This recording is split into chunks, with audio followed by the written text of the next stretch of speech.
project for today is to assemble my SawStop Job Site Pro. But that's not what this video is about. You'll see that video in the future. This video is a behind the scenes, a look at how I shoot these videos and the equipment I use. Hi, I'm Ron Paulk, and this is the Smart Woodshop. The truth is that recording a project takes a lot more time and effort than doing the project.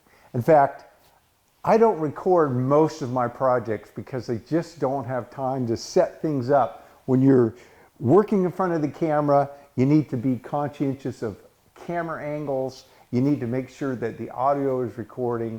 And if you're going to work by yourself, that means you're behind the camera and in front of the camera. I do think it would be a lot easier to have a person with just a handheld camcorder to just follow you around, have good audio, and you just work away and talk about what you're doing, or just do it.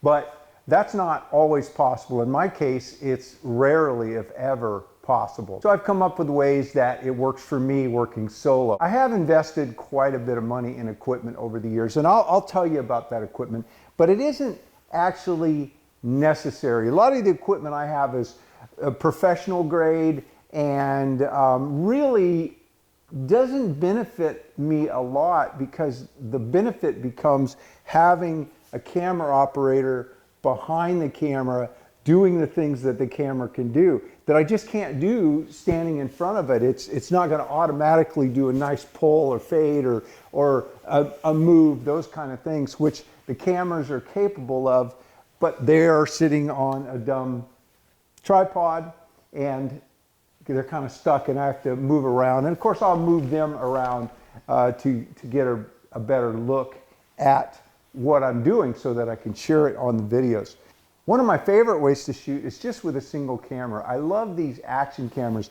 I've had a bunch of the GoPros over the years. Currently, I'm using the DJI Osmo Action. It is my favorite action camera at this time. What I like about these is it shoots in 4K, I get good quality video. I just start recording and everything is in focus, and I can do my vlogs and set it up where I'm working. And they're just simple. I don't have a lot of extra things going on. Now, to get good audio, the audio recording on this type of camera is not the best. So I use an external microphone that's plugged in, and I really like these Rode Go mics. And this is my newest wireless lavalier mic. This you'll see oftentimes clipped on here, and then this is a receiver. What I like about this is that it is fairly inexpensive, about $200, and which is the least I've ever paid for a wireless lavalier mic. Had this mic setup been available sooner, it's probably the only wireless setup I would have. But I do already have this Sony setup that I purchased because it has 2 channels. So you can see I've got the mic on here, and I have a second mic, and this will record both at the same time. So if I'm working with somebody, if I'm in somebody else's shop and doing an interview, they can be wired up and I can be wired up, and both channels are recorded simultaneously but separately. So then in the edit, I can change the volume, the sound, and boost, and those kind of things. That's something you can't do with a standard single channel microphone. But I rarely do that. So the cost of getting a professional system like this, I mean, people talk about how expensive iPhones are. All this does is record audio, and it costs more than the most expensive iPhone you can purchase. So I'm not going to recommend going this route unless you really have a situation where you want to record multiple people and have a lot of control with the audio. Again, you pretty much need something wireless, and this Rode Go I highly recommend. And I will, in this video, I'll put some links in the description down below of the equipment that I mentioned, so that you'll at least be able to go and find it and look at it for yourself. In addition to the Osmo Action and the microphone, I have a cage, a little plastic cage that I picked up. This is an aftermarket. They're fairly inexpensive, but I did this because it has the cold choose so that I can put a light on here and have the microphone on here. The microphone could go on there. So the standard cage that the camera comes with doesn't have those. So that gives me the ability to put all of these, attach the handle and put lighting and the other things on. And again, these are fairly inexpensive. I think $15, $20, if even that. And then I needed an adapter to plug the microphone in to the camera. So this is a little aftermarket adapter. And again, I will put links to all of these things in the video description down below. And then a handle. This one happens to be a GoPro handle, one that I've had. I like this one. It's not only a handle, but it's a tripod, so I can set it up when I need to.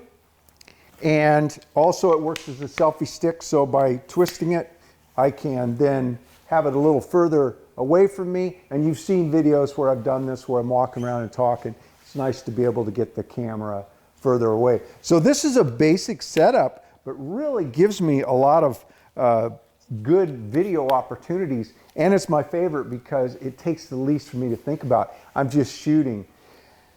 Now, of course, it won't do everything that I need to do in the shot because of camera angles. If I just depended on this, I would be setting it up, shooting, doing some stuff, and then having to move the camera and do some more. I really need to have two cameras going.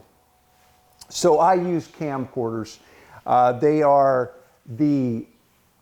I think the best format of camera when you need the camera to do a lot of work for you. I also have a professional photography business. I go out with my still camera and I take photos for people and get paid to do that. And so the cameras that I have great lenses and take excellent photographs, but they also are very good video cameras. I use the Sony A7R4 now series, and so I've got a lot of good lenses and they shoot really good video.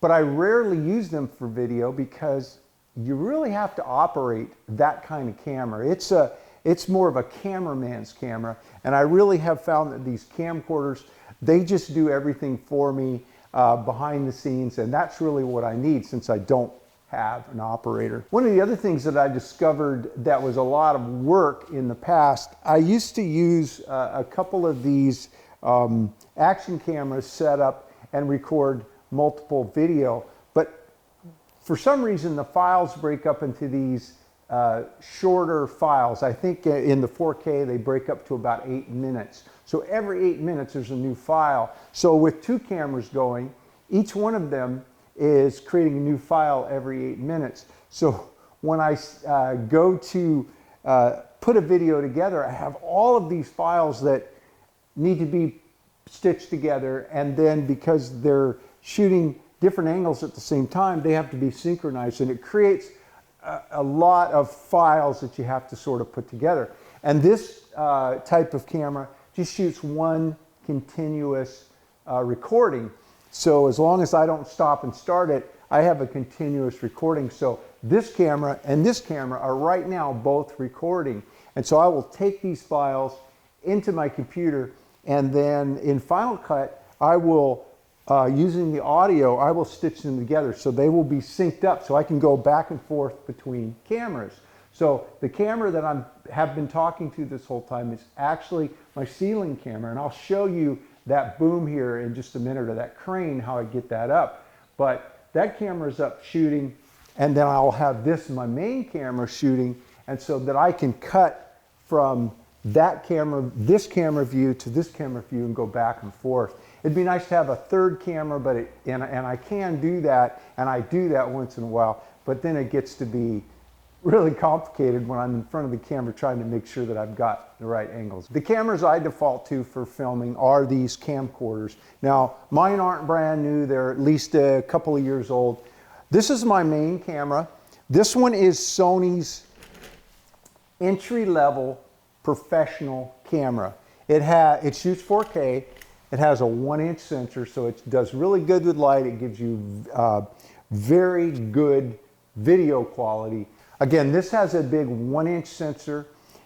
These cameras also shoot 4K, and this has a sensor about the size of your fingernail, just like an iPhone or a phone camera. So they do a really good job. They give you nice video, but nothing like these cameras do. A lot more latitude in light and things like that. So if I want to enlarge the file, it's going to be a lot crisper. And I do that a lot because the camera maybe from the ceiling, this camera is looking down, and I may want to zoom in, crop in to show a detail. Well, there's enough latitude in these files, there's enough detail that I can crop in and then make that the same size as the rest of the video so that you'll see a close-up. It's as if I'm zooming.